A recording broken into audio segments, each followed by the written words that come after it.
the friendship is sharing deal. Because I want one of your McNuggets. And I need some of your Quarter Pounder. There's a deal for everyone at McDonald's. Get one favorite like 10-piece chicken McNuggets, a Quarter Pounder, or a Big Mac and get another for just $1. Price and participation may vary. Valid for item of equal or lesser value. Luxury is meant to be livable. Discover the new leather collection at Ashley with premium quality leather sofas, recliners, and more, all built to last. No matter how many spills, scuffs, or pet-related mishaps come its way, the leather collection at Ashley is made with the durability you need for the whole family. Shop the new leather collection at Ashley and find chairs starting at $499.99 and sofas at $599.99. Ashley, for the love of home. To get the Crime Writers on After Show right now, go to patreon.com/partnersincrimemedia. I'm Rebecca Lavoie, and this is Crime Writers On.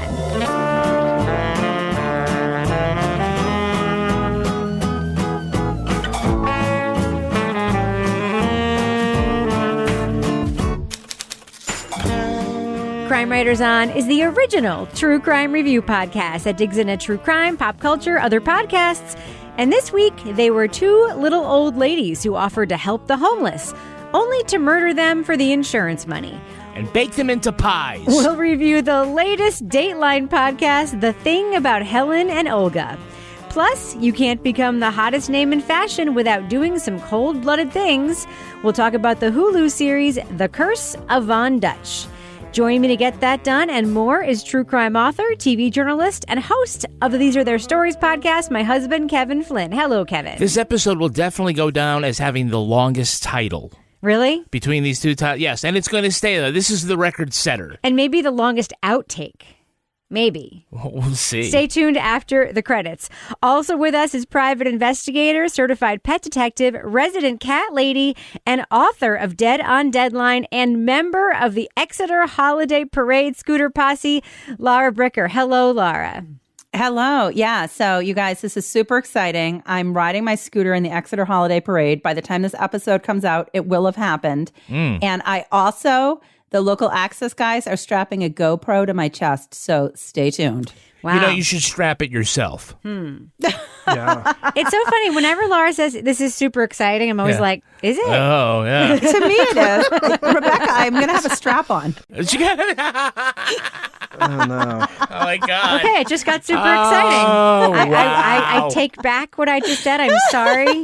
Sorry to denigrate the excitement. Toby's face. Remember to center it. Guys have got an awesome holiday parade there in Exeter, I Talk guess. about the curse of Von Dutch. Finally, the captain of all things cynical, the author of the City Trilogy, host of Strange Arrivals, and our Patreon Deep Dive Book Club podcast host, Toby Ball. Hello, Toby. What's up, bro?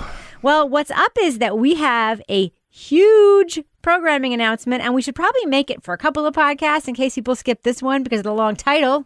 Kevin, we are making a big formatic change to our podcast. Should we have some sort of exciting music? I mean, if you're willing to pull some that I can insert into the podcast, sure, do it. Okay, well, obviously. Flight of the Valkyries. Oh, I think that's in the public domain. Let's do it. Dun, dun, dun, dun, dun, dun, dun. Okay, go ahead. So, programming notes, starting on January 3rd, Crime Writers On will come out twice a week. Wow. Why? We'll be doing slightly shorter episodes where we will be doing one review an episode. Yep. So we'll be out on Monday and then out on Thursday. And so you'll have a chance to select any and all of the episodes that you like. So it's a better user experience. Why is it a better user experience? Well, because then you can select the episodes that you want. You know, it's a little more bite-sized. I will say that, remember at Thanksgiving, we went home to Thanksgiving and we saw my little cousin Brendan, my nephew Brendan. Yes. And I said, "Are you still listening to the show?" What did he say? It's too long. So you'll still be able to you could obviously play them back to back if you like a longer experience, but we'll still have Crime of the Week and Cat of the Week and all that other stuff. We're just spreading it out over 2 episodes, so we'll give you a better review. A longer review. And, you know, we're going to bring back true crime updates. We're going to bring back some segments that you guys miss. I mean, we are. It's going to be a better show. Can I tell you why we're doing this also? Right. Because I've spent this year listening to my new favorite podcast, 60 Songs That Explain the 90s. Mm-hmm. And my favorite thing about it is like you can just pick the one you want to listen to. And you don't have to listen to another song that you don't want to listen to. You can just pick the one you want to listen to. And I thought, why don't we do that with our show? Just have one review a show. So we decided to split our show into two. Yeah, we still would love you to listen to all of them. And we know folks that will listen to all of the episodes, regardless of whether it's a title that they're interested in or they've already listened to. But it just gives you another way of listening to our podcast that we hope you enjoy. And look, if you don't like it twice a week, save Mondays, play with Thursdays. Yep. And there you go. Or save Thursday and play with Monday. But whatever. You do you. Yes. It's like Burger King. Have it your way. Yes. And Laura and Toby, this does not affect you at all because we're still going to just tape once. It's just going to take longer. So I guess it is going to affect you. Fun. Twice it's like the double fun. mint gum. Yes. Although if there's like breaking news or something, we might have to call you back for a second taping. So don't hold your breath on that one. We might have like a true crime update and then be like, okay, guys, that true crime update changed. Acquitted. So it's Wednesday night. Get back in the studio. It's going to be a true crime update. We got a breaking news situation. So yeah, I'm actually really excited about this. Aren't you? Yes. It's a new day. And if you're angry, don't tweet at Rebecca. No, tweet at Kevin. I think you know what? This is great because now you can have a morning walk and an evening walk while listening to Crime Writers On. 2 walks a day, 2 Crime Writers On. Just saying. That's right. Yeah. Yeah. It sounds like, I feel like we're selling it too hard. People are going to think it's bad. No. I think people are going to be excited about getting a second. They love their Monday morning Crime Writers On, but also to get another episode later in the week, I think... we're not taking anything away. Nothing's being taken away. Exactly. You get to hear that music twice a week. That's right. It's not going to be like the second episode isn't going to have Toby. Well, I think that's one way we could increase listeners. Let's put it to an audience vote. A Toby-free episode. No, that's a great Patreon level, yeah. Right. Is it?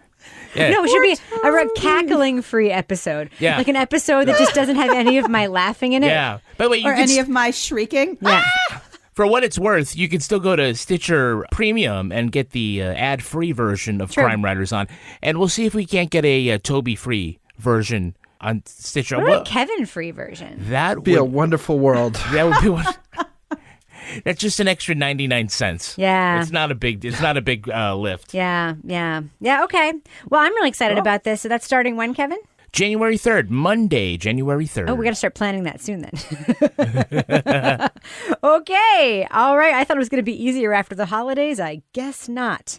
All right. Should we go ahead and start our podcast now? Let's do it. And our double review, one of our final double reviews. With the longest title. Let's get it done. Leading off.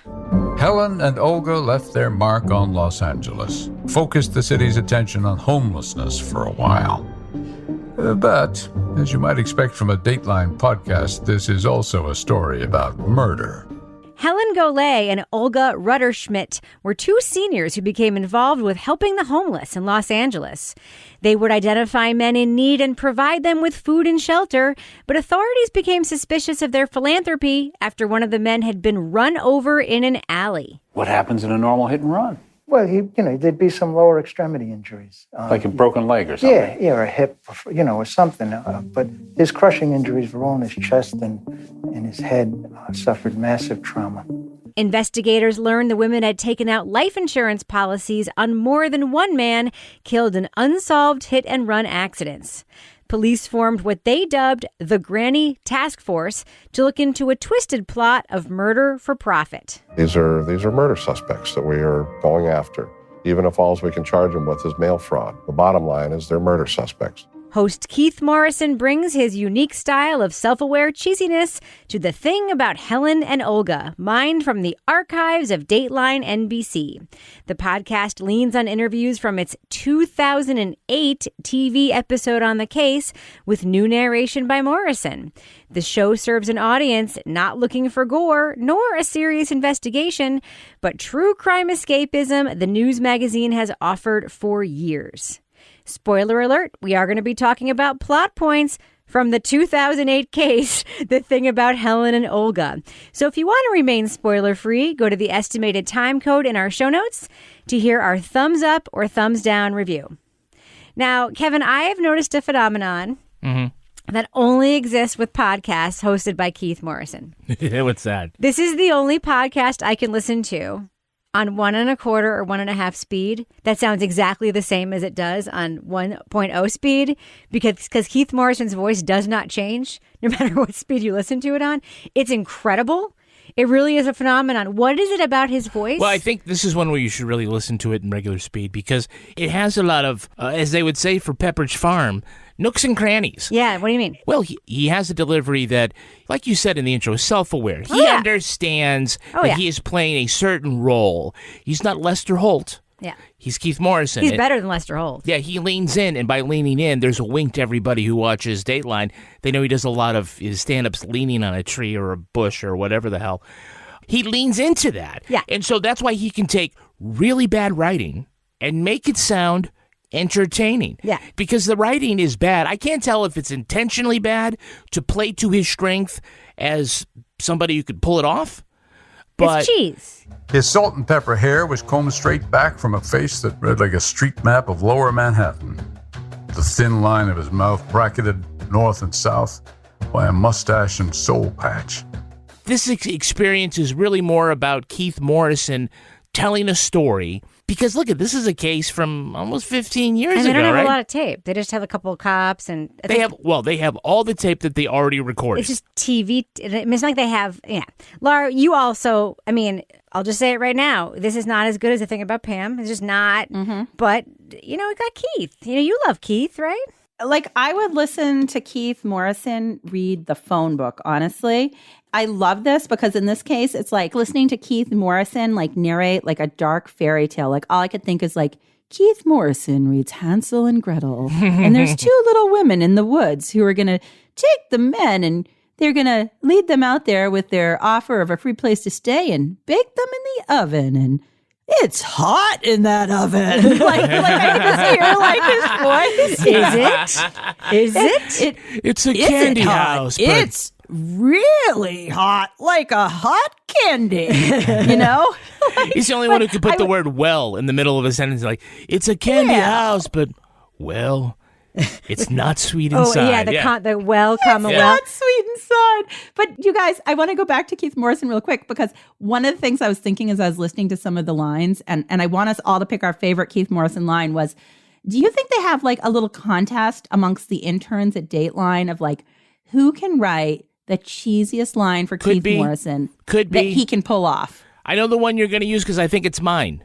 What's yours? It's the one where he said... Detective Kilcoyne may have had a smile as wide as a two-car garage with both doors open, but this was no time to let up. The one I'm going to use is, they were like a cash cow, and they were going to feed on them like hyenas on the carcass. And I was like, hyenas on the carcass, Keith Morrison. That's a little aggressive. Laura, do you ever use Waze to get directions places? I just want to let you know, you can set your Waze to have Keith Morrison give you the directions. Just FYI. What? Yeah. Oh, God. I'm Turn going to be down that alley, driving. Why is the price of gas so much right now? I would drive all day. Yeah. Just so you know, it has nothing to do with the President of the United States ever. That is actually a myth. Okay, so Toby. Yeah, okay. Here comes Toby. It's actually true. So, Toby, my question for you is, let's just talk about story structure, because I think I've already tipped my hand that I don't like this podcast as much as The Thing About Pam, but I will give you my review during my reviews. They don't make this a mystery in any way. And I actually do think The Thing About Pam, which I don't remember if you gave it a thumbs up or thumbs down, but that was the first Dateline podcast we reviewed, and it was the first time they sort of brought one of these TV stories to podcast form, and we heard the Keith Morrison thing. This show basically tells us in the first 15 minutes what happened. I found that difficult and problematic in terms of a storytelling device, and I think you did too. Can you talk about that a little bit? Sure. Well, when you were saying, if you want to get it spoiler free, I was like, well, they give away the spoilers in like the first 10 minutes. Yeah. Look, this is the first podcast we've listened to where they tell you basically what has happened right off the bat. And then it's sort of the story of how it happened and what happened afterwards or whatever.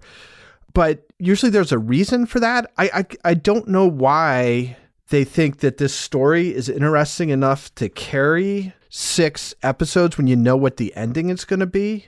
So, yeah, I was really surprised by about the 4th episode. I listened to the whole thing, but I was starting to check out around the 4th episode because I was just like, what interesting is going to happen from here on out. And to my mind, there wasn't much. It's kind of an interesting setup in that, you have these sort of elderly women who they're setting up these homeless guys with life insurance policies and then killing them to collect on it.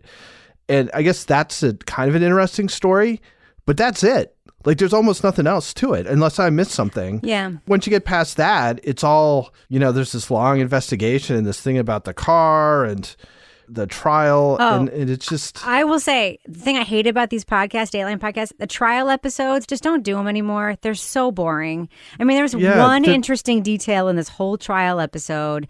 It's like, stop doing them. Like, stop. It's just like... You're checking a box that you believe you need. Yeah. There's no suspense in the entire thing. I mean, the story isn't interesting enough to, it might have been a good, half an hour thing. Or 42 minutes of network television. Yeah, exactly. There you go. I could go on, but I'll save it for the next question. Well, let's talk about the old lady aspect of it, because that is something. I mean, the one thing I will say, Kevin, we never, what is the connection between these old ladies? How did they meet? That's the one thing that I feel like is missing. This arsenic and old lace. But what is there? I mean, it's like Helen, the rich lady, and Olga, the active lady. Beyond what they did together, do we get any sense of their relationship? I'm trying to think in the first episode, and Laura, maybe you jump in here, but it just seemed like they were sort of in the same circle, either at the gym.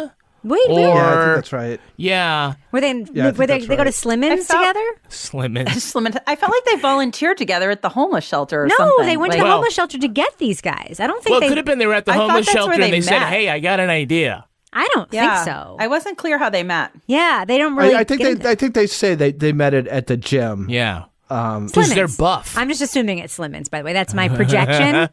That's my podcast crossover projection. Dan Taberski and Keith Morrison doing a podcast together. I can't even. Sploosh. Okay, keep moving. Keep going. So, Laura, can you just talk about the dynamic, though? I mean, let's talk about the case a little bit. Because I do think the highlight for me in this podcast is the tape of the two women in the police station together. I mean, that is the only good tape they have in this show is when they arrest them and they clearly know they're under arrest. I don't know how these women don't know they're being recorded. And you hear Olga yelling at Helen about the scam. We supported, honey. We supported him. I don't know where all of Kenneth's money came from, and neither do you. We supported him. We gave him money, yes. Our money was intermixed. Yeah. It was combined. All of our monies were combined. When he needed money, I gave him money, you gave him money, whatever. What do you think is going on with these two old ladies in this scam? What did you think about all that? I loved the tape of the two old ladies because I just, listening to it, the fact that they continued with this facade of helpless old lady, even when you hear them oh, am I going to jail now? No. Oh, no, you put the handcuffs on me? Oh, no, whatever. And so it was just the fact that they were just keeping up this facade of these little old ladies. But the tape was amazing because we hear the one, and I pulled up one of the quotes. It was you did all these insurance extras. That's what raised the suspicion. You can't do that. Stupidity. You're going to jail, honey. They're going to lock you up. And the fact that they continue talking, who the heck doesn't know that they are being recorded when they're in the interrogation room at the police department, unless they were so caught up in this web that they were spinning of, we're never going to get caught. We are the criminal masterminds here. If only they had whispered. Yeah, no shit. But honestly, I was listening to it and I was surprised that they were so clueless about being recorded because that's kind of a given. And then I would try to think why are they doing this? I'm well, look at the way that this crime was committed in terms of driving back over and over this guy, these guys multiple times. Something is missing mentally. You know what I'm saying? To be able to do something like that without remorse, But it was wow, are we listening to these 80-year-old sociopaths? Or why not? What? But that's my question though. Why not? That's so interesting. But that's what I think it is. It's they've got to be because of the level of planning and premeditation and the brutality and so much went into this. I just have to say, I have a little note here. The rubber signature stamp. That was genius. I'm I would like a rubber signature stamp, especially when I was in high school and middle school when I was skipping school and stuff. Like that was I just really learned Toby, to copy my mother's signature. I mean, I did actually too, use but those. like Yeah. I loved the fact that like they were like, oh, we'll get a rubber signature stamp and we'll use our last name will be Brown, not our regular name, but we're still Olga. Yeah. And I'm like, okay, Yeah. sure. Sorry, I'm talking like Keith Morrison. No, it's fine. But Toby, why? This is the question I had. Nobody assumes that an older white man can't be evil or an older like man can't be evil. Why do we assume that an old woman can't be evil? Isn't that weird? I just kept thinking like, what is this trope Have around? you met your mother? Oh, well, have you met anybody's like mother-in-law? like why do we assume that an old lady, like, what is this frame? Like, two little old ladies couldn't possibly be Right. evil. It's really weird, right? Well, there's a few things. One is I don't think you like age out of sociopathy. Right? Yeah. I mean, it's like you don't suddenly mature when you're 75 and you realize the error of your ways. Like this is kind of an extreme version of something we see again and again and again, which is there's this personal or cultural or whatever it is, thoughts about who is a perpetrator or who is a victim. And I just thought about these different things that we've seen where, like, I can't remember even what it was, but there's one where a cop looks at this like blonde, attractive young woman like snuggling with her puppy in a hospital, and it's like, there's no way she could be a killer. Oh, God. I'm like, what the fuck are you talking about? And then there's that one where Long Shot, was that what it was? Yeah. Where the Larry David thing was being shot, and the judge goes home with like audio tape of the guy who was accused and is listening to it again and again to try and see if she can like figure out from his voice whether he's guilty or not. I forgot that. It's like, come on, it's like it's about the evidence. So anyway, the whole reason why this is even a podcast is like, isn't it weird? These old well-off white ladies are doing this totally fucked up stuff.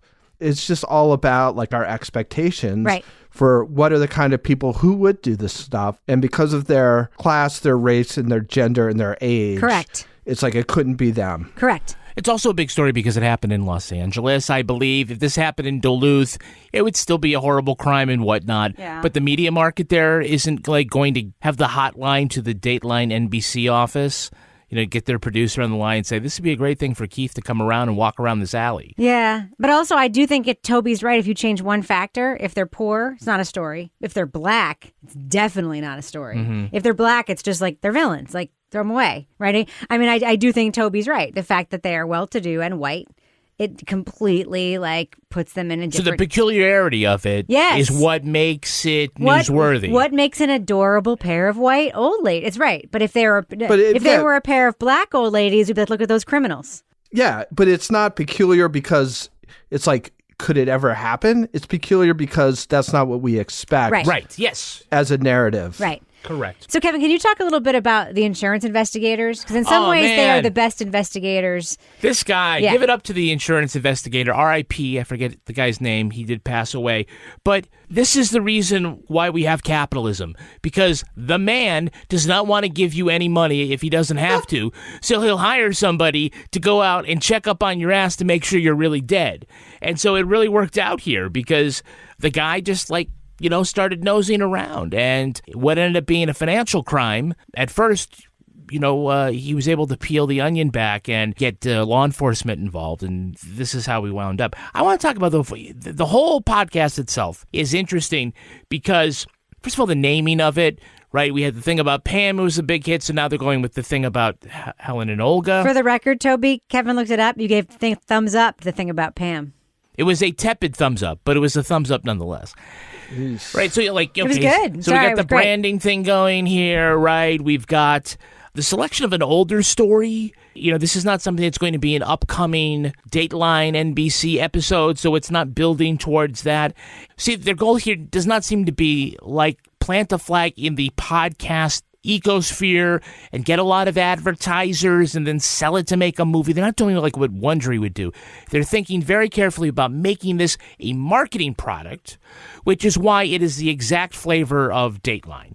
It's just trying to push people in. It's crime, journalism, entertainment.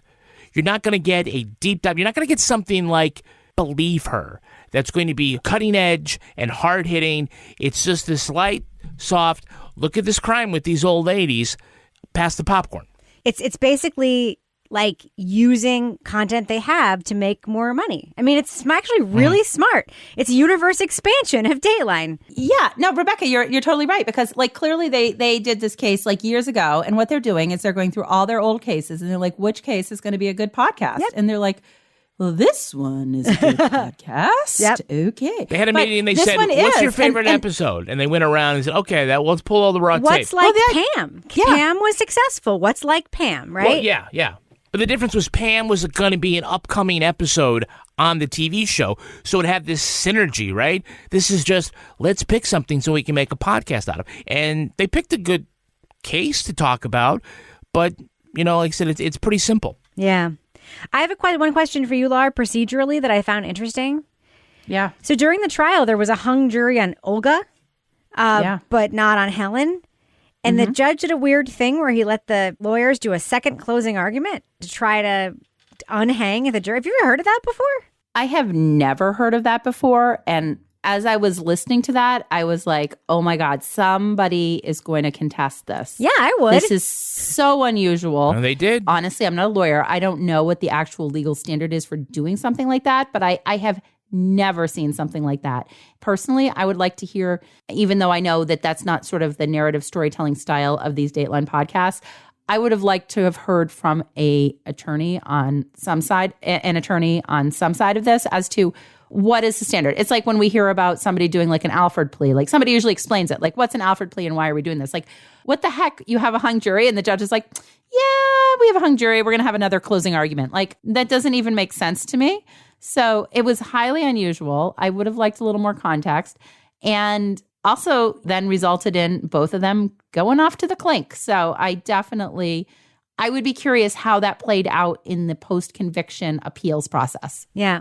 A couple of things about that. The prosecutor, when he explained how he leaned into the conspiracy, I'm like, dude, just tell the jury, why get life insurance policies if your plan isn't to kill them? Like, just lean into that, right? It would have been a much cleaner way to end the whole thing. All right, so I think we should do what we do. Let's let our listeners know, should they check out The Thing About Helen and Olga? It's the latest podcast from Dateline NBC. What do you think, Laura Bricker? Thumbs up or thumbs down for The Thing About Helen and Olga? So I'm going to go with thumbs up on this. And this is not because I think this is like a great work of journalistic expose or something, but because I would literally listen to Keith Morrison read me a bedtime story every night. And I think you can probably do that. I love listening to this. I love listening to his voice. There wasn't a great mystery. I knew from the beginning who did it. I didn't necessarily know the whole backstory on why they did it, but it was like listening to a little brook floating by as the murder was happening, in the way that Keith Morrison is narrating it in such a way that you just want to keep listening. And it was a crazy case. And it was a crazy case because it was, two old women that you don't expect to be participating in something like this. So I would give it a thumbs up just because, I think if it was a different Dateline person narrating, I wouldn't give it a thumbs up. But Keith Morrison, he's my favorite. So I have to go thumbs up. Toby Ball. First, I'd like to apologize to Kimberly and Katie. I was thinking that. Date with Deadline. If you guys want to skip ahead a few seconds. I really did not like this. This was not good. Maybe you want to listen to the first 20 minutes where you find out basically everything that happened. But I don't get the whole Keith Morrison thing. I don't get it. I understand that he kind of leans into it. Doesn't do it for me. I thought the story was lame. I thought the way that it was organized kind of killed any chance you had for suspense. I do think that this would make an awesome, really super dark satire, limited series, sort of like Dr. Death. I think you could get two, actors. Gene Smart. Yeah. These two parts are dying for a great actor to act the hell out of them, and I think that would be super fun. But as far as this thing goes, I can't believe that in the vaults of Dateline, which must have a million different cases they've done, that they came up with this one. And then with all the sort of resources they have, they decided to set it up this way to just like strip it of any kind of, forward momentum. So anyway, that's a long way of saying a big thumbs down. I'm saying Gene Smart, though, right? Saying Fruit Ninja as Helen. Kevin Flynn. Yeah, I'm a thumbs up. It's a slight thumbs up. I agree with just about everything Laura says that, Keith Morrison is the star of this show. Whenever they had somebody else like Mankey doing, was it Motive for Murder, which was another Dateline thing, and they tried to be more podcasty than just sort of ripping audio off of the TV feed, that it doesn't work as well because it is very lightweight. And yeah, I think that if it's not Keith Morrison, the gossamer nature of the story and the format kind of falls apart. But it's not a bad crime to be looking at. There were things that, maybe I would have done differently. If you are expecting the writing's like dad jokes. There's a certain groan that goes along with it that you either enjoy, like Laura does, or the groan of disgust like Toby has. And so that's fine. This is either for you or it's not for you. This was for me. Thumbs up. Yeah, I think you're nuts, Kevin, because it's for me. I don't care. I love the writing. I love Keith Morrison. I love the cheesiness of all of it. But the story was told horribly and it was really boring. So I have to give this a thumbs down. Like, I loved the thing about Pam. Loved it. I love the Dateline gestalt. I love Keith Morrison. I think, I don't like Dateline in a earnest way. I love it in the way that Kimberly and Katie love it. I really do love Keith Morrison. I actually do think, unlike a lot of people, I actually do think Keith Morrison is a good journalist. I really do. And I do think he leans into the personality too. It's the fifth time somebody said something about Keith Morrison leaning. No, I know. But he actually is also a seasoned journalist. Yes. And I don't Who like likes it. To lean on things. I don't like it when people...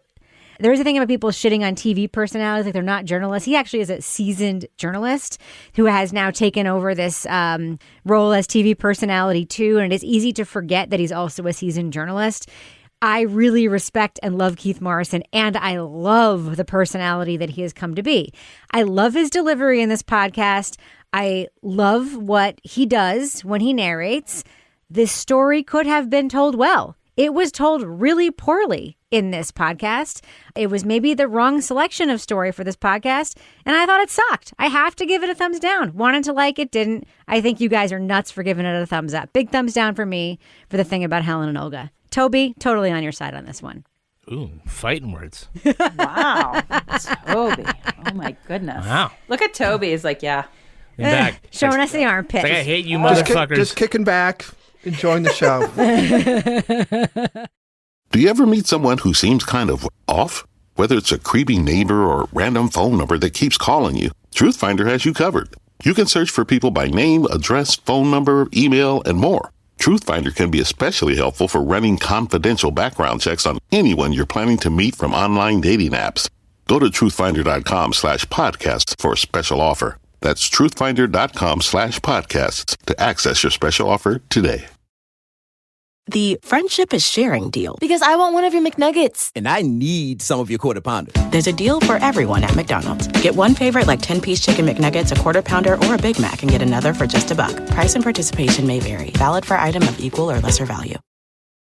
Luxury is meant to be livable. Discover the new leather collection at Ashley with premium quality leather sofas, recliners, and more, all built to last. No matter how many spills, scuffs, or pet-related mishaps come its way, the leather collection at Ashley is made with the durability you need for the whole family. Shop the new leather collection at Ashley and find chairs starting at $499.99 and sofas at $599.99. Ashley, for the love of home. All right, Kevin, here we are in the business section. Business section. What do we have coming up on our after show today? Well, on the Crime Writers On After show, we're going to be squeezing all the information we can out of Laura Bricker about her trip to Key West. Oh, boy. Which looked pretty effing wild. It looked buck wild. Buck wild, yeah. Oh, God, I have a list here, you guys. I kept a list of all the fun facts. Save it for the podcast, Fun facts. So what else we've got going on our Patreon, Kevin? Right now, you can pick up the latest episode of Married with Podcast. Oh, it's hot off the presses. Yeah, among the questions we have a listener who does not want her shitty brother-in-law coming over for Thanksgiving dinner on the day she is coming home from the hospital with a new baby. Yeah. It's a fucking mess. Yes. But it has a happy ending. We also have a very, very hot Married with Podcast question from somebody in this very family. Ah, yes. It's incredible. We have like a lot of Married with Podcast, by the way. You said a hot question. I thought you were going to mention the porn one. Oh, there's also a porn one, yeah. But you were talking about the one where my daughter, Lily, has a roommate problem. Yes, she does. Yes. We solved that. We also have a porn question. This is Married with Podcast is getting more and more high stakes every time we make one. It is incredible. I think it's worth joining Patreon for 1 month just to hear this. Rebecca's porn preferences. This edition of Married with Podcast. It is amazing. I don't care if you join for 1 month and quit. I forgive you. I'll tell you when to join 1 month and quit again later when we have another great thing you should listen to. It is worth it for this one. Kevin, what else have we got going on? Well, come for the porn, but stay for Toby Ball's Deep Dive. That's right. Book Toby Club. Ball's Deep Dive Book Club. Yeah, we have a new episode coming out. Toby just recorded it with an all-star cast. They're looking at the novel My Sister, the Serial Killer. Toby, who was on and how did it go? It was an awesome discussion. We had Lauren Bright Pacheco, who people know from Murder in Illinois and Murder in Oregon and Happy Face. And we've got Deb Chudica, who is a folklore professor at George Mason, and Rebecca Sebastian from Dialogue. So they're all deep dive veterans, and I felt like I got a lot more perspective on the book by talking to them. In some ways, it's a pretty feminist sort of noir that takes place in Nigeria. And so it was really interesting. We had a great discussion. So I recommend it, and it's a quick read for people. Can I just say one thing about the Balls Deep Dive? Yeah. We've got some brand new art for the Balls Deep Dive, thanks to my friend and colleague, Sarah Plourde, who's an incredible graphic designer. She made a very James Bond-esque new logo for the Toby Balls Deep Dive Book Club podcast. That's exactly what I thought when I saw it. That's right. It wasn't the picture I took in Key West for Toby? No. The Balls Deep? No. Alas. No, it's very James Bond-esque. I'm very excited. And it was unsolicited. It was unsolicited.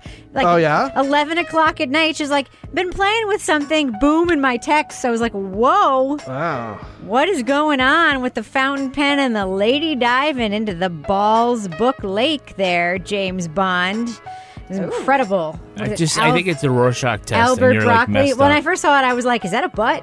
Yeah. You had to explain it to me. Anyway, I love it. I love everything about Got a butt. Kevin, I gotta take a look at this thing again. Kevin, what do we have going on else in our podcast network? Well, we have the latest edition of These Are Their Stories. We're looking at an original recipe episode of Law & Order in which Candace Bergen, Murphy Brown herself, plays a judge being targeted by Nazis. Oh, God. And it's our second Nazi episode in a row, and I'm feeling really bad about it. Yeah. It's the holiday season. Great guest, though. Great guest, Lauren Milberger from the Murphy Brown podcast. Also, we encourage you to sign up for our Crime Writers On newsletter. It's free. Go to crimewriterson.com, sign up. It's free. One of the great things that we have is always have new merch. Oh, I forgot to pick up my leggings at the post office. Damn it. This week we have a new t-shirt, and it's inspired by Toby Ball, and I'm sure what he's going to say about the next review. It says, I love a feud among subcultures. Nice. Are those leggings or a shirt? Just a shirt. A shirt, mug. It's anything except the leggings, but we can make leggings out of it. Do you want that around on the ass? I don't know if I'd actually buy leggings, even if it said that. They're just for women. I mean, not that a guy couldn't squeeze into them. We should pay Sarah Plourde to design some shirts for us. We could pay her to design the shirts, and then we could lose money on the shirts since we make 4 cents on every shirt that we sell. But the shirts would be beautiful. We could Given launder your money. interpretation of the deep dive thing, you could place that strategically. Amazing. It would be a great shirt. I just have to say that I was, in the next thing that we're going to be talking about, I learned how easy it was to launder money in the clothing industry. So I think that, like, we totally are missing the boat on our leggings and our merchandise. Yeah. Just saying. By using another company to make our stuff. Yeah, like we should be laundering money right now. I don't know where we're laundering the money from, but I think we should be. And before you ask the question, no, we don't have trucker hats. And we don't have any money to launder. We don't have any money to launder, but I think it sounds exciting. All right, Kevin, do we have any Patreon patron saints of the week this week? No. Oh, we do. Our Patreon patron saints are Angela Ford and Aaron Kelly. Bless you. All right, Kevin, should we end the business section now? Please. Thus ends the business section. Business section. Moving on. There's the curse that Von Dutch put on this. And it imploded on everybody along the lines to varying degrees. Born from the fashion sense of skateboarders and drag racers, a collaboration between street toughs and a pop artist created Von Dutch, a clothing brand of rough denim and tight t-shirts. The struggling brand took off with the addition of a Danish businessman, celebrity endorsements, and its iconic trucker hat. And we came back Monday morning. I said, where are the hats? They go, they're all sold. They're sold out. And I was like, whoa, what? As the new business-savvy managers worked to force out the streetwise founders, bad feelings emerged. And in the world of high-priced fashion, things can get cutthroat. He was big time, money was rolling in. The difficulty was he was charged with first-degree murder. The Hulu 3-part series, The Curse of Von Dutch, A Brand to Die For, brings the story of those who claim to have created the brand that became a must-have with celebrities and fashionistas. It hails back to a murder among the principal players, though mostly focuses on the business battle to control a red-hot commodity. We're going to be talking about plot points for The Curse of Von Dutch, so to remain spoiler-free, go to the estimated time code in our show notes to hear our thumbs up or thumbs down reviews. Laura, you point out something that Rolling Stone also pointed out, so you are a genius. This should not have been branded as a murder mystery true crime documentary. Why not, Laura Bricker? Well, because I was waiting and waiting for the murder and the intrigue and the mystery. And I went in with these expectations. And I felt like I was let down because this was actually more of like a deep dive study of the brand, how the brand was created. I mean, yeah, there were sketchy people involved. There was like this person who's in jail for drug trafficking. But that was not actually the central focus of this documentary.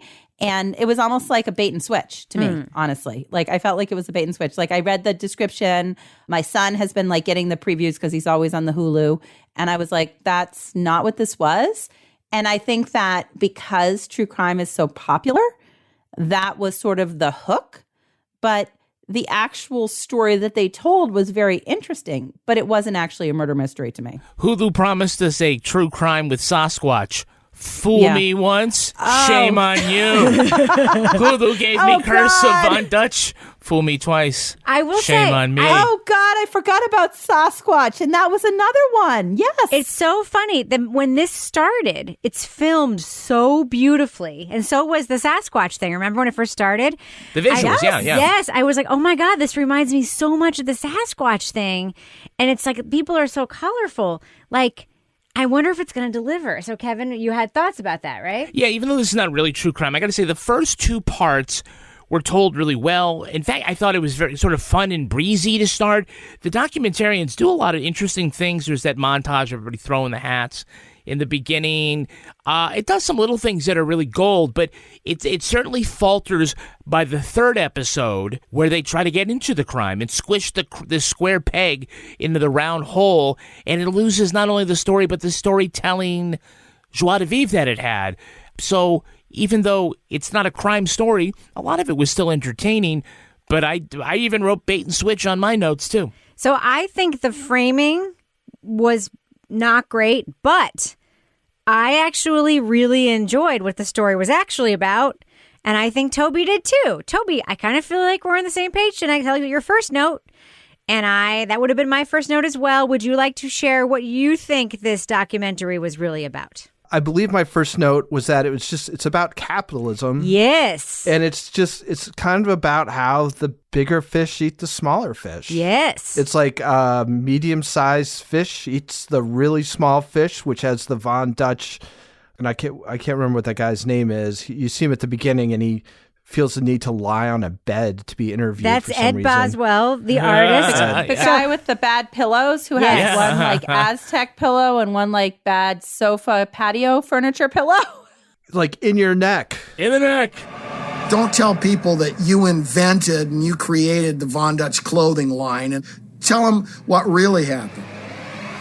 In the neck. Our three main characters here are Bobby. He's the young guy, the shooter, ex-model guy. Ed Boswell, the artist, bed guy. And maybe the greatest character I've seen this year, Mike Cassell. Guy in the trailer with the dog.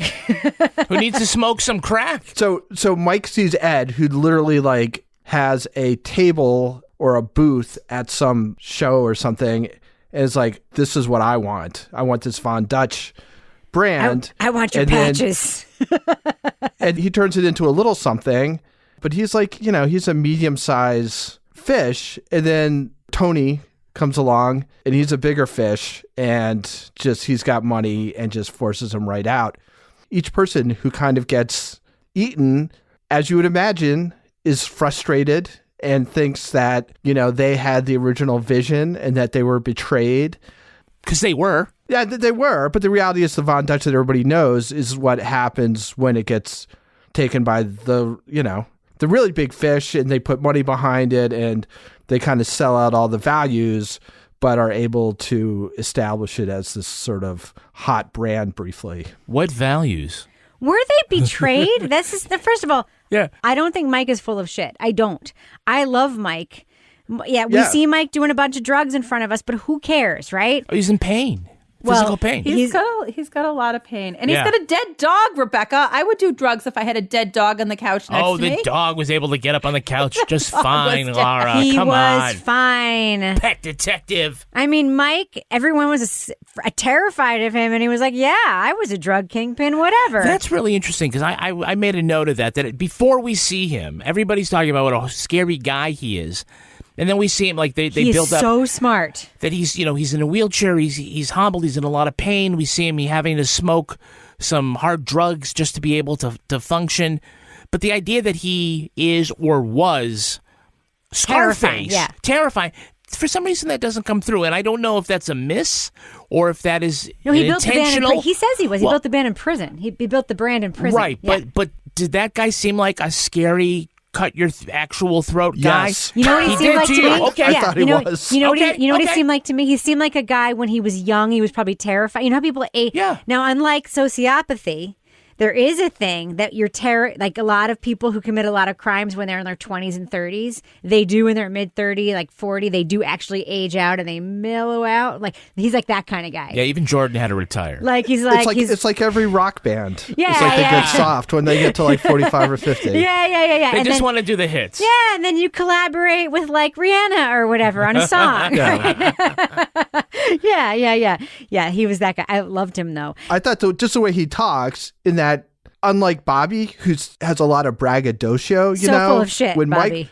When Mike was talking, it was just like, oh fuck, like this guy doesn't even feel the need to like talk about what a badass he is. He gets asked questions and he just doesn't answer them, and you're like, okay, I'll take that as a yes, and that was probably not good at the time. I was not planning on making that my living. I was thinking I'm going to have to figure out ways to at least, transition. What would I want to do in my life? And I decided I'd like to have a clothing company. He can't walk, but I would still run away. Yeah. No, he seemed like a tough guy to me. Yeah. So, Laura, your son is a skateboarder, right? Yeah. So you know what it's like when there is a brand that is like the brand. So what are the brands right now that like your kid like has to have? Oh, well, I don't know the brands right now. What I was thinking of, I was thinking like 2 years ago when we went to, pre-COVID, right before COVID, we went to New York City for one of our vacations. And he was obsessed with Supreme, which was a skateboarding brand. And you could only buy Supreme at like the Supreme store in New York. And you couldn't go online. And you had to like stand in line out in front of the store. And thankfully we have I'm calling him Will's benefactor, one of our cousins who's in New York, who stood in line with him for like 2 hours. And then Will came home with like, the $1 million hat, which he had to have. And they were handing out free shower caps. And that was like a big Shower haul. caps? And I was, shower caps, I know. I was like, really? But now I haven't even looked, but I keep getting these text messages for Christmas because he's into the skateboarding culture and like all these skate pants and like this and that. And I'm like, seriously? Yeah. What I thought was interesting about this was how this started from the legit like skate surfing brand, and then watching how, the Von Dutch brand sort of took off initially. I will say somewhat legitimately, although I did appreciate when they were like sewing the patches on the Dickies jeans. Oh my God. Yeah. The best. That was a classic scene. That was so flea market. I loved it. But it's interesting, I will say. So back to the Supreme thing, like that was huge. That was huge. It was ridiculous. And now it's gone and nobody wants the Supreme anymore. So it's like this. It's like it's in and it's out. But when it's in, it's like all anybody can talk about. And like we saw in this, like when it was in, like Paris Hilton, everybody's wearing it. And then when it's done, it's like they're just like throwing the hat back at you. Do you know what I loved about the Paris Hilton parts? First of all, she was in it for like, 5 minutes tops? No, not I even. loved her, 2 though. minutes? In the beginning and in the Oh, end. by the way, Paris Hilton, like, I have so many feelings for Paris Hilton, like positive feelings. But she is also such a flash in the pan. Like, I mean, she's of a moment. And she's of exactly Like Von Dutch. Yeah, she's of that moment. And also, by the way, Paris Hilton is a victim of those wilderness schools like that we did podcasts about. And like she's doing a bunch of stuff about that now. And she's somebody to watch around that space. But anyway, the fact that they threw her the hat and they were like, would you wear that? And she was like, maybe ironically. And it's like, I was looking at her and I was like, that's how people feel about you, like not me, because I actually have different feelings about Paris Hilton than the culture does. But like that's how people feel about Paris Hilton, right? And it's like that was such a perfect moment. Like, I just love what the filmmakers did with everybody in that opening montage. There's even that moment where she's like, yeah, there's this one day I walked into my closet and I saw this Von Dutch stuff and I just threw it all away. I had so much Von Dutch and I just couldn't look at it anymore. So I just got rid of everything. That's never really happened to me with a brand, where I would love something so much one day and then the next day, like, not be caught dead in it. And I was like, okay, well, yeah, that's also a metaphor. I mean, you like your little prop person or whatever Kim Kardashian was for you, just like one day it was like you were gone and she was there. So anyway, I thought she was a very interesting presence. Back to Paris Hilton, I just want to say really quickly, one of the things that I thought was interesting, because we talk a lot now about like influencers and like social media influencing. And what was interesting about this was like influencers pre-social media with regard to a brand. She was the first one. She was the progenitor influencer, period. But and how Von Dutch was something that was spread via influencers in a different medium than what we see now, where we're seeing everything on like Instagram and all those kind of places. And you're thinking like, so where did people see this? Well, we see this when like Tommy Lee's doing like MTV Cribs and like, he's out there like wearing the hat. And, we've got like Ashton Kutcher like wearing this. It was interesting to see how it started with those people. And then the next thing you know, they've got like really bad like dog sweaters and shit. And you're like, yeah, this is just going off the rails. Yeah. So that's what Bobby claims to have been responsible for. Do you believe him that he did that? That what he So got time. Bobby, we saw him on Cribs. No, so Bobby says that was his part of the business, right? That he was responsible for all the viral guerrilla marketing, right? Yeah. That he got the stuff in his celebrity hands. Bobby strikes me as the kind of person that's like, that there's a lot there that's true, but there's so much there that's bullshit. Well, that it definitely is like it could all be bullshit. And all of a sudden it's like Ninja Turtles popping out of manholes. Like all of a sudden there's like 15 of them. And I remember this one kid just went crazy and Mark just beat his ass. The next thing you know, like this other kid stabbed him through the leg with a screwdriver. And Mark just pulled the screwdriver out, like laughing. I was frozen, like scared shitless. Like, this dude is crazy. He is so, I don't know how I feel about Bobby. I know what you're getting at, right? Bobby's engaging. I guess I should wonder on whether he's being honest and completely forthcoming. but his enthusiasm was just, to me, came off as genuine.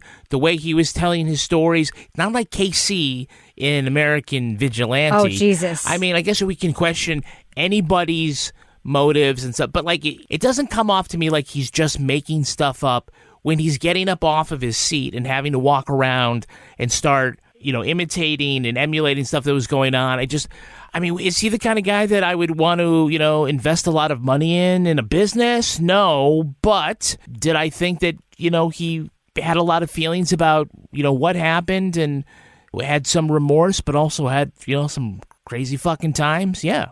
But don't you think that all these people, Toby, are just motivated by the fact that they had money for a minute and now they don't? Yeah, and Bobby, as far as I could tell, he was partying his ass off at like Tommy Lee's place and the Playboy Mansion and these like high-end clubs and stuff. And he was just bringing around a sack of swag that he would just hand out to people and hope they would wear it. And that was his guerrilla marketing. Yeah. It worked. So if I was 25 and that was my life, and then somebody was like, oh, by the way, I just took the company away from you, sign this, oh, now I'm firing you. Yeah, I'd be bummed. Well, maybe he shouldn't have been involved in a murder, Toby. That may have helped not have him do that, That came way later, though. Well, he was involved in a murder before. Well, you mean when he was 16, 17? I couldn't quite follow the whole gun thing. Yeah, it didn't make any sense. It made and no he gives sense. it to somebody else and that person kills somebody. It made no sense. The whole thing made no sense. I was like, I don't see how you owe him anything. Anyway. Yeah. So Bobby's interesting. He's definitely a talker. My sense is that most of the stuff is true and that he just embellishes it quite a bit. Yeah. Because he's like that kind of guy. Why not make it a better story? Yeah.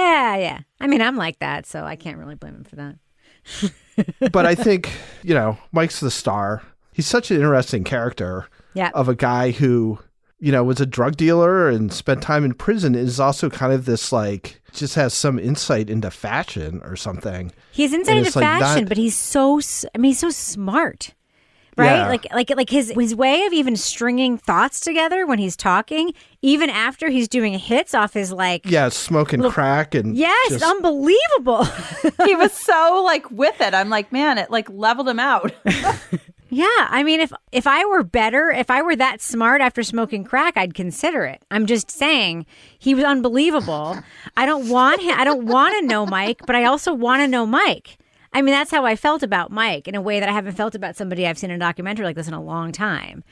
He was interesting. Also, he was framed beautifully and square, like Wes Anderson way in that trailer. Well, can we talk about how, I mean, one of the things, and this is just a stylistic thing, but everybody in this documentary was seated in the most interesting location. I mean, we have Mike on the couch with the dog that looks like it's dead. We have it was just well behaved. Get over it, Laura. We have the mismatched pillow guy. Yeah. We have the lady on the pile of these marigold Tuffets. yellow pillows. Yep. Crisscross applesauce. Yeah. And she's just sitting on this pile of pillows.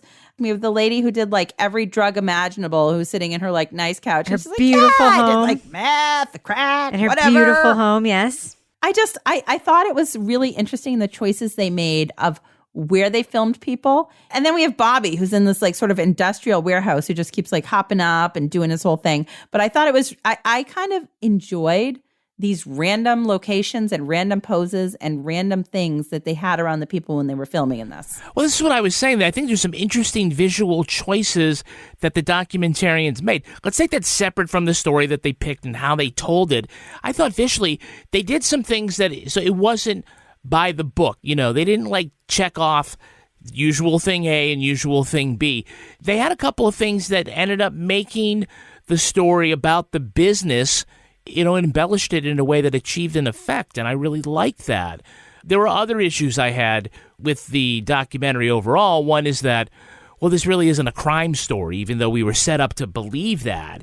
I was hoping for something, or I was expecting something more like Welcome to Your Fantasy, in which the murder is sort of baked more anthropological. Well, it's baked into the business history of Chippendales, right? the O.J. Simpson murders is not part of the history of the Buffalo Bills. Right. Right. And then sort of like, so to connect, the shooting in self-defense, Bobby shooting Mark after he's already been dismissed from, his bad deal with Von Dutch, doesn't really reach Von Dutch. But somebody somewhere said, hey, that Sasquatch thing came off really good. Why don't we position this? Well, for them, I don't know. They're like, let's position this as true crime, too, because if we do, we'll get on Crime Writers On, and everybody loves that shit. So I just want to say something about the location. So Kevin and I watched a documentary on Netflix recently where the director made a choice to film everybody in weird locations that were like decayed buildings on purpose. Yeah, bank vaults. And weird I shit. think these were these people's homes and places. Because remember when the guy with the pillow place was like, oh, he was unlocking the doors, this is my place. I think these were these people's homes and buildings. Because, and I do. Not Bobby's, but yeah, everybody else. But I just think they were framed beautifully. Like Mike was in his trailer or whatever, but they just framed it so beautifully. And Tony's in his weird garage with all the motorcycles on the wall. So Scandinavian and like gorgeous. Tony, how much money do you have to have? Do you have motorcycles that are on the shelf? Tony looked like a villain in a Scandi noir murder show. I loved him. Oh my God, I loved him. I'm like all I about loved his hair. I'm all about like the Scandinavian investor who comes in with all the money and is like, here, have my millions. Wait, what? Okay, cut you out. And also I am murdering people and putting them in the freezer. Like, he is that guy. Loved everything about him. He's in the bridge. Like, he's in like all the dark rain things. So anyway, I loved everything about it. But I just thought that just from an artistic standpoint, the framing of the shots of this was gorgeous. Like, it was beautifully made. Like, I loved looking at this. So I got to give it points for that. I'm just going to say it, giving it points. Especially Mike sitting on that couch with the dog. He was framed like he was in a cinematic, like Wes Anderson, like shot. Even when he was smoking crack. Unbelievable. Mm-hmm. All right. Well, I think we should do what we do. Let's let our listeners know, should they check out The Curse of Von Dutch, A Brand to Die For? It's a 3-part documentary on Hulu. Laura Bricker, what do you think? Thumbs up or thumbs down for this very strange series that we just spent a bunch of time talking about? I'm sort of conflicted on this. So initially I was like, I hate this so much. And the reason I said that is because I went in thinking I was getting a murder mystery. And if I actually wanted information on this whole situation where Bobby Vaughn like reports a shooting and there's like a whole criminal thing, this was not the thing to watch. So it was a bit of a bait and switch. If you can get past that, and if you are like Toby Ball and you want to listen to this bizarro story of this like subculture world in the fashion world that involves people that are like drug traffickers, all sorts of other crazy people, and you're curious about that, this is like a little bit like Cocaine Island meets Sasquatch with the bait and switch. So I didn't love it. I didn't hate it. I'm going to go thumb sideways with it because there were some kind of quirky people in it, but I was expecting something different when I went into it. And it took me a while to adjust to the fact that that was not actually the story that I was getting. Toby Ball. Yeah, I really like this. I kind of feel like, the murder part of it is a little bit like Murder Mountain, I guess, where it's like, I think it helps sort of illustrate like how crazy some aspects of the whole Von Dutch thing were. Like, while it doesn't quite touch Von Dutch, there is, Mark, who's Bobby's best friend, and Bobby, like, at one point try and strong arm Tony out of the business. Like, they put a gun on the table. That being said, I thought this actually effectively does what a lot of other programs we've seen where they're like, look at these crazy guys. And it seems like they're really trying to force these otherwise like not so interesting people into being sort of zany. And in this case, you've got like, I don't think any of these people are particularly zany or crazy, but they're super interesting.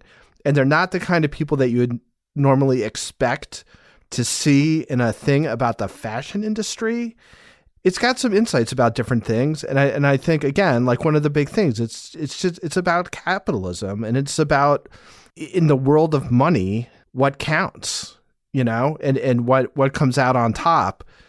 And it's basically having money, So anyway, I thought this was interesting and entertaining. I thought the people who have the long sort of interview parts are all really interesting talkers in different ways. And I think their perspectives on things are different enough that the sort of collage that it makes ends up being an interesting sort of look at the story of this little flash in the pan company that kind of came and went, but is still selling their hats for like $90 online. I thought it's a joke I'd get some Von Dutch hats for everybody for Christmas. I was like, man, this is going to put me out like $400. So you're not getting Von Dutch hats. Thank you. So anyway, I might just buy them for myself. Just to say. I'm a big thumbs up. I thought this was really good. Kevin Flynn. I'm going to go sideways on this only because I think that we watch this expecting that there'd be a more substantial crime element to the story. What if you didn't? Well, then it wouldn't be on Crime Writers On. Wouldn't it? We watch things that aren't crime all the time. Are you literally trying to talk me out of my... I'm just curious. We do non-crime things all the time. So if we did this and it weren't crime, what would you say? Well, we did Found, but we knew Found wasn't a crime thing. This was The Curse of Von Dutch, a brand to die for.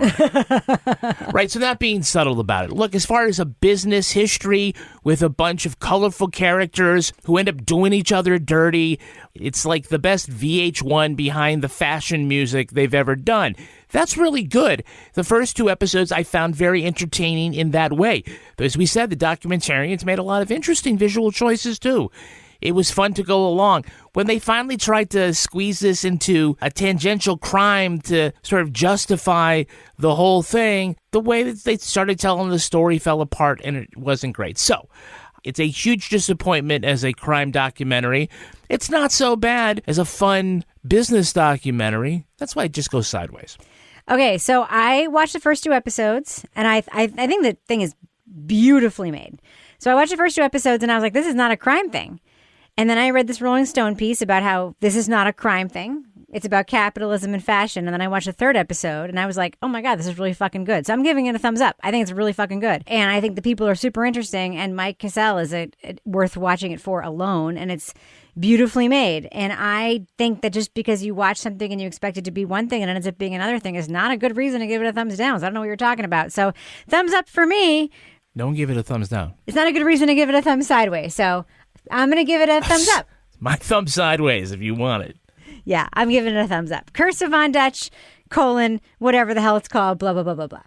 Do you ever meet someone who seems kind of off? Whether it's a creepy neighbor or a random phone number that keeps calling you, Truthfinder has you covered. You can search for people by name, address, phone number, email, and more. Truthfinder can be especially helpful for running confidential background checks on anyone you're planning to meet from online dating apps.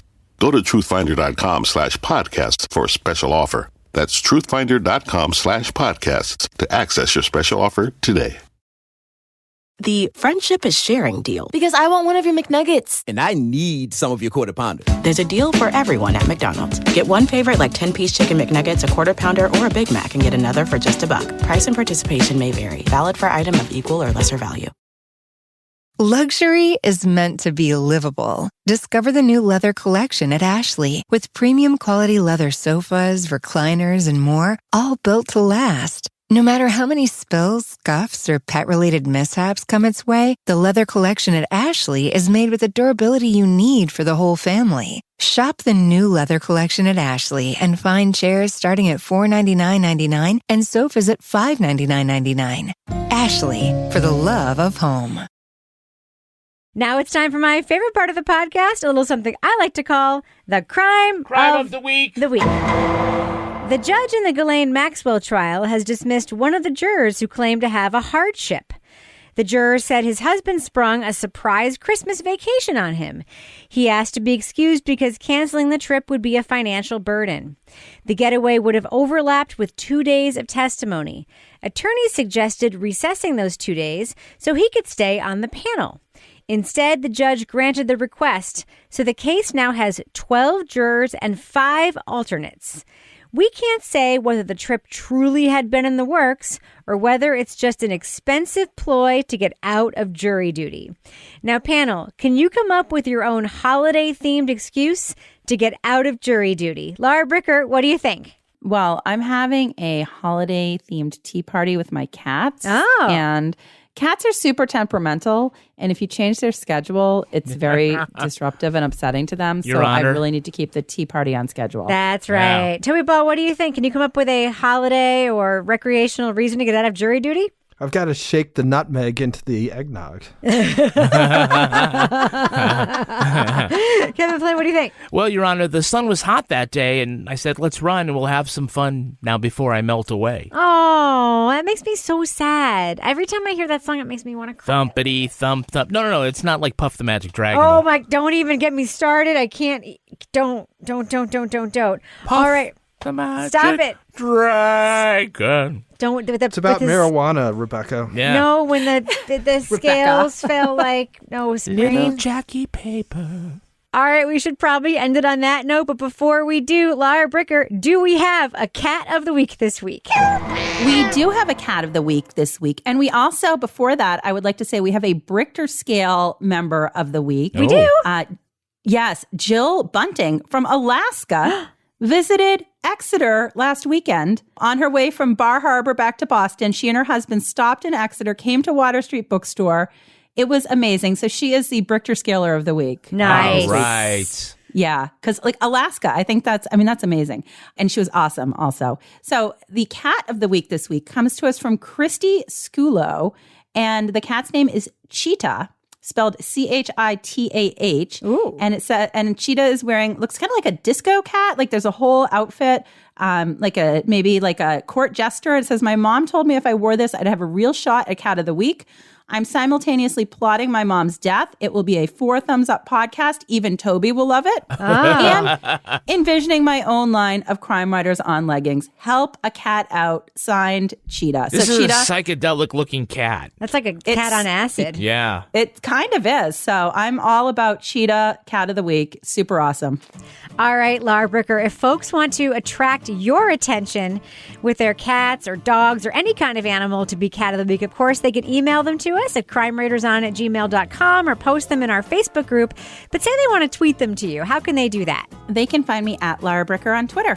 And Toby Ball, if folks want to congratulate you for your and my consensus, our whole consensus this week, we agreed on everything. How can they find you on Twitter? At TobyBallNH. Solidarity, bro. Kevin Flynn, if folks want to tweet to you, how can they find you? I'm still at Kevin P. Flynn.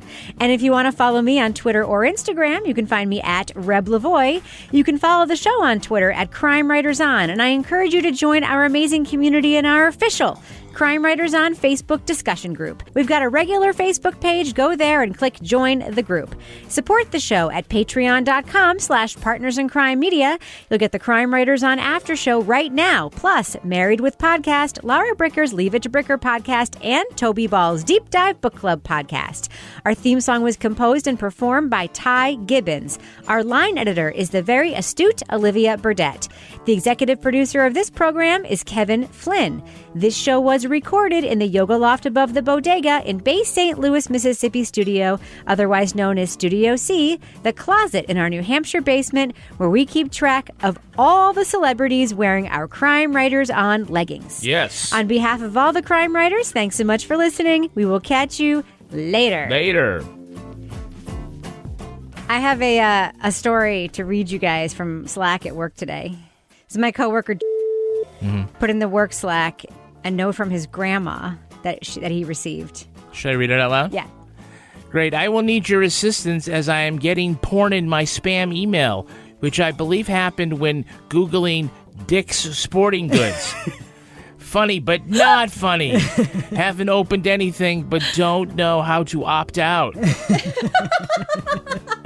Oh, Grandma.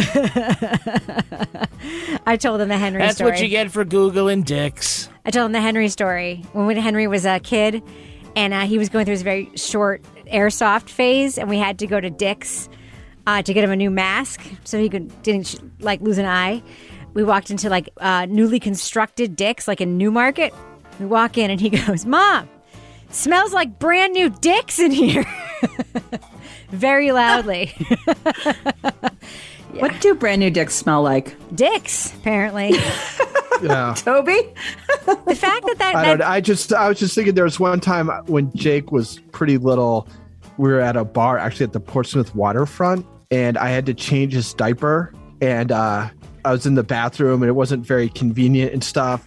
And there's like this line outside, and suddenly Jake just yells at the top of his lungs, "Stop it, you're hurting my penis."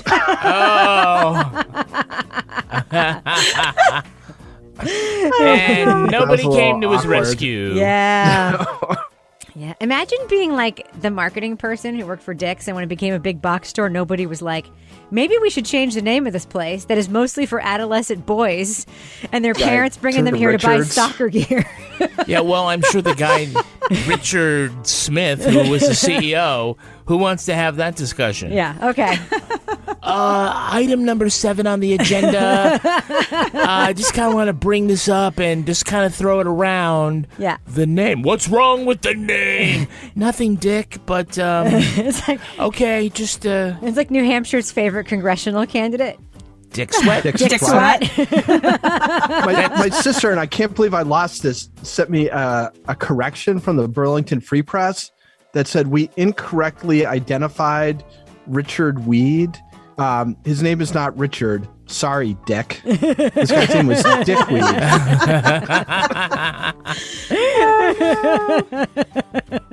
Do you think that was like half of a troll? Like someone doubled down and said, sure, what's your name? It's Richard Weed. And when they printed it like that, then they called to complain to see if they could get it the whole way. Yep. New York Times had a front page thing, and I can't remember, it was in the early 90s because I was working at CQ at the time, where they interviewed somebody who was involved in something, and they identified themselves as Iona Bong. And it was on the front page of the New York Times. I used to, but I don't currently. Iona Bong. Currently. Oh, God.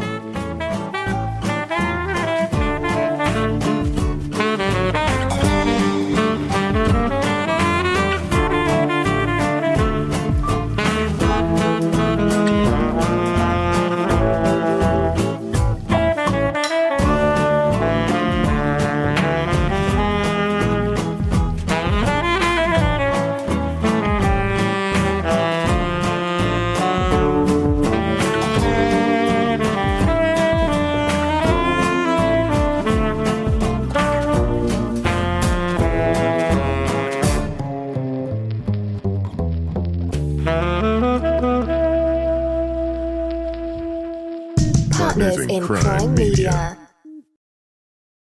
Luxury is meant to be livable. Discover the new leather collection at Ashley with premium quality leather sofas, recliners, and more, all built to last. No matter how many spills, scuffs, or pet-related mishaps come its way, the leather collection at Ashley is made with the durability you need for the whole family. Shop the new leather collection at Ashley and find chairs starting at $499.99 and sofas at $599.99. Ashley, for the love of home.